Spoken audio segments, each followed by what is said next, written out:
guys, welcome back. This is Team Terra, and today I'm going to be showing you what I did for my husband for Valentine's Day. I did a Valentine's heart balloon, and I started off with a bunch of colors. Reds, it looked like orange, but it's really like a bright red, some pink, My supplies that you will need besides the balloons will be some floral wire that I got from Hobby Lobby, some wire cutters.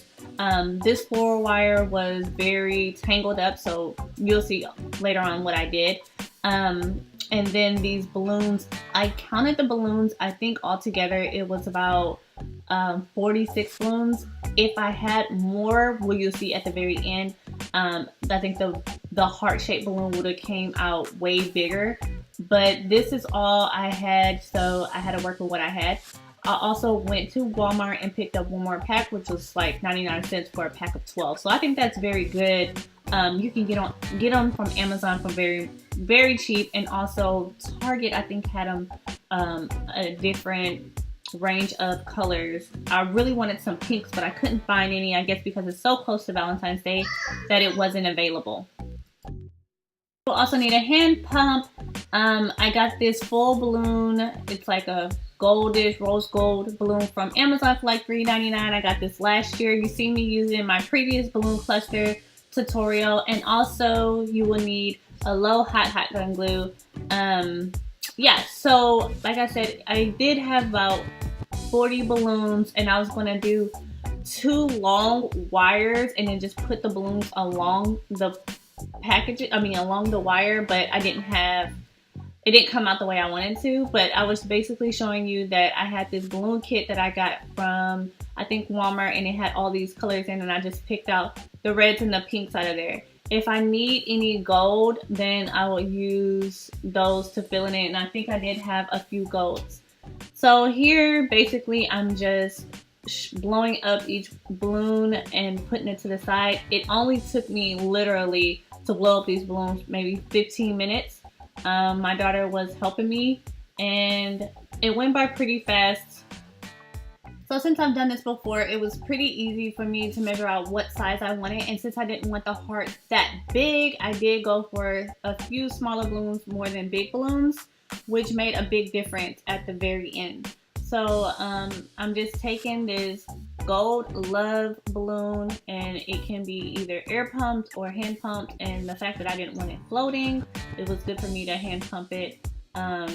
Very easy, and like I said, it was only like a few bucks on Amazon, and it got here as soon as, like, I don't know. And since it goes with it doesn't really go with the color scheme, but it was that pop of color that I needed, and it also had the word love, so you know, it just goes together. And this is what it looks like after it's completely blown up. I also pulled out some Valentine's crafts. You can add this as, you know, some details to your balloons. I decided to opt in and go with some greenery for the texture. Again, this is the same greenery that I used on my previous balloon cluster. You can look at that video. But it brings that, I don't know, that beautiful lifelike element to the balloon cluster that I was looking for. So since I did have my wire tangled up, I did find that it was easier for me to go with at least 2 to 3, I think it was 3 pieces of 1 yard long wire, and then put them together, because I was tying them together and then realized once I put the balloons on there that it would get stuck where I tied them together at.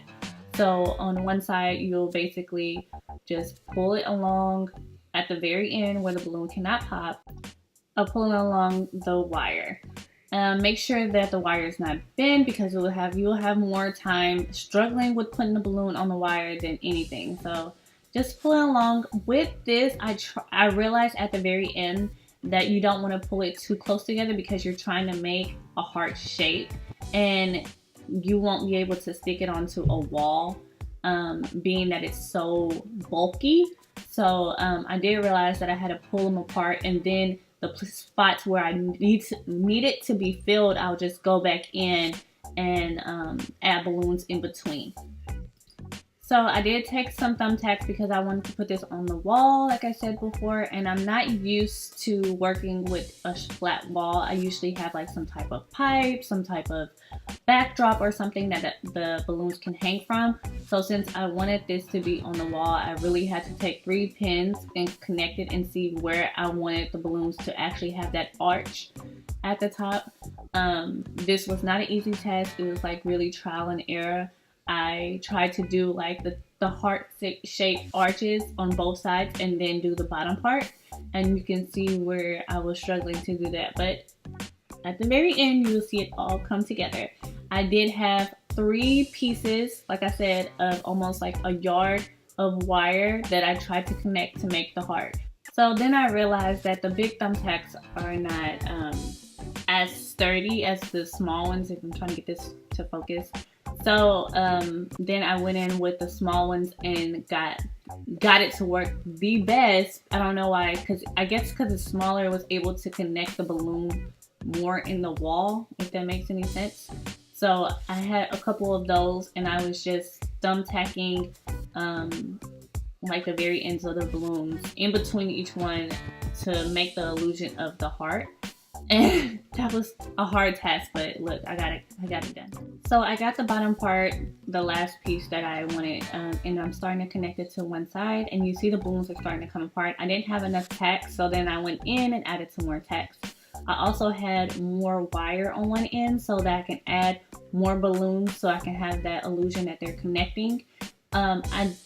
You're gonna see, but I did see that one side of the balloon, which is the left side, had more bigger balloons compared to the right side of the balloon, and that's when I had to go in and add more balloons at the end to make it fuller on one side.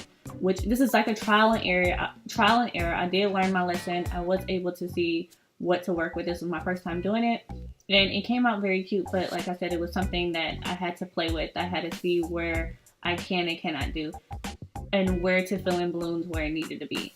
And as far as like the middle part to actually make the like dent, the crease, or the crevice, that little archy part in the middle, I just took some tacks and tacked it to the wall because the arch of the wire would not bend correctly, and then also the balloons were looking really heavy. So you can see I'm just going in and taking some tape and filling in that middle part so it can look like an actual heart. So I realized that I ran out of the reddish pink orange balloons, and I started to add in like accents of gold, which was okay because I had like that rose gold love letter. And then I started to add in also the texture of the leaves and the greenery, I guess, to hide the wires that you can see, because I didn't have as many balloons as I expected, which is fine because I think if I had more, it will look like a circle instead of like an actual heart. I'm a Pisces. I'm crafty at heart. It's just in my nature, and I'm going to do what I can to make it happen by myself. I did not see a tutorial on how to do this. I was just thinking that it would be cute and it's easy for something on the last day of Valentine's. Well, it'll be small. If the heart was bigger, then I probably would have put it in the middle, but it came out really, really cute. I did go back in and add a few more balloons out. Nobody showed me how to do it. I did it all by myself. And again, I did use some of the texture from the greenery to hide the wire, and because I ran out of balloons. So if you like this, please subscribe, like, and share with everybody and let them know. I hope y'all have a wonderful Valentine's Day. Bye.